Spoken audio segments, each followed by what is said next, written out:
में बहुत बढ़िया एक स्टेटस का दर्जा अनाउंस करेंगे तो हमारे लिए बहुत ही फख्र की बात है। और ये हमारे जितने भी लीडर हैं, चाहे वो प्रदेश अध्यक्ष रविंद्र रैना जी, विभोज जी, चौधरी साहब, और भी जितने। हमारा मुद्दा यही था कि परसों हमारे प्रदेश अध्यक्ष रैना साहब ने मीटिंग बुलाई थी राजौरी में, तो उन्होंने मेरी ड्यूटी नौशहरा में लगाई थी कि आप एक वर्कर मीटिंग यहाँ पे नौशहरा में बुला लीजिए 28 तारीख को, और उन्हीं के साथ ये कंसेंट लेके फिर 28 तारीख की आज जैसे उन्होंने हिदायत दी और हमने ये आज वर्कर मीटिंग नौशहरा में बुलाई पूरी कॉन्स्टिट्यूंसी की, नौशहरा कॉन्स्टिट्यूंसी की।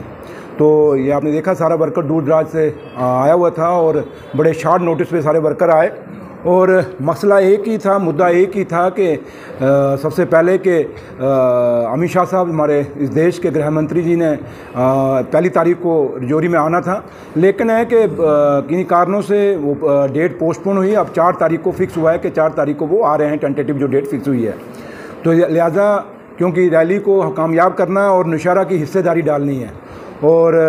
सबसे बड़ी बात कि जैसे लोगों को एक बड़ी उम्मीदें हैं उनके राजौरी आने से, क्योंकि लोगों को बड़ी एक्सपेक्टेशंस हैं कि राजौरी आके वो एक बड़ा फ़ैसला करेंगे, और शायद आप देखें कि उनके क्योंकि वो क्या फ़ैसला करेंगे, क्या अनाउंस करेंगे, वो तो उनको ही पता होगा, हम तो उस पर नहीं कह सकते। लेकिन राजौरी और पुंछ के लोगों को बड़ी उम्मीदें उनसे हैं, और इस यूटी को बड़ी उम्मीदें हैं कि भाई वो आके कुछ बड़ा फ़ैसला करेंगे, एक बड़ा एक यहाँ पे लोगों को कुछ तोहफ़ा दे के जाएंगे। तो लिहाजा उस रैली को कामयाब करने के लिए वर्करों की हमने यहाँ मीटिंग बुलाई, इनकी ड्यूटीज़ लगाई कि कहाँ कहाँ से हमने, क्योंकि लोगों को लेके जाना है, उनको गाड़ियाँ दी जाएंगी बाकायदा, और 4 तारीख को सुबह 10 बजे हमने राजौरी पहुंचना है।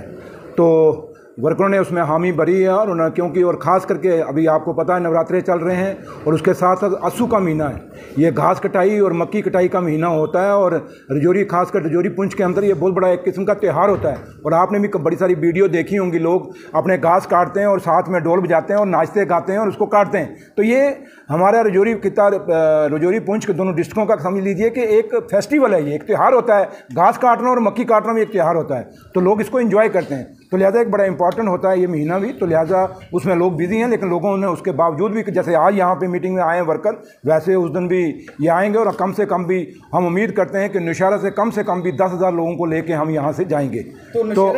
और यहाँ से तो एक 10,000 की रैली जाएगी, लेकिन जब हमें उम्मीद है, क्योंकि राजौरी के अंदर जो हम लोगों का सुन रहे हैं, लोगों का जो एक जोश, एक जज्बात, और एक जो उनमें एक बुलबुला सा है, वो ऐसे लगता है कि ये लाखों से ऊपर लोग वहाँ इकट्ठे हो जाएंगे, क्योंकि लोग खुद आ रहे हैं, गाड़ियों का इंतजार भी नहीं कर रहे, वो कह रहे हैं हमने खुद वहाँ पहुँचना है। तो लिहाजा हमने आज की जो वर्कर मीटिंग थी, एक तो ये थी, दूसरा मैंने वर्करों को ये भी कहा कि वोटर लिस्टें बन रही हैं, क्योंकि इलेक्शन भी किसी टाइम भी हो सकता है, और वोटर लिस्टों में हमारे अपने वर्करों को हमने कहा कि साथ होकर अपने जो वोटर हैं उनको बनवाइए, ये ना हो कि कोई वोटर हमारा वोट रह जाए और बीएलओ के साथ मिलिए। अगर कहीं उनको कोई प्रॉब्लम आती है तो हमें बताएं, अगर कोई बीएलओ नहीं काम करता तो उसके लिए हमें बताएं, हम उस पर भी एक्शन लेंगे। अगर बीएलओ काम नहीं करेगा तो उसमें लोगों के सारे वोट बनने चाहिए। और तीसरी बात जो है कि आज सरदार भगत सिंह, शहीद आज़म सरदार भगत सिंह, उनका आज जन्मदिन भी है, और आज के दिन में ही वो पैदा हुए थे। वो क्रांतिकारी, वो शहीद जिन्होंने इस देश को, इस मुल्क को आज़ादी दिलाई, और जिसके कारण आज हम यहाँ बैठे हुए हैं और ये बातें कर रहे हैं। तो उनका जन्मदिन था, उसको भी हमने यहाँ सेलिब्रेट किया है यहाँ पे, क्योंकि मीटिंग तो हमारी अमित शाह साहब की रैली के लिए थी, लेकिन साथ साथ में ये 2-3 चीज़ें साथ आ गई, तो हमने वर्करों के साथ ये 2 मुद्दे भी हमने डिस्कस कर लिए। और शहीद आज़म भगत सिंह जी को भी हमने उनको भी यहाँ श्रद्धांजलि दी, और उनकी जो जन्मदिन था उसको बनाया यहाँ पे, और उनको फूल अर्पित किए हैं।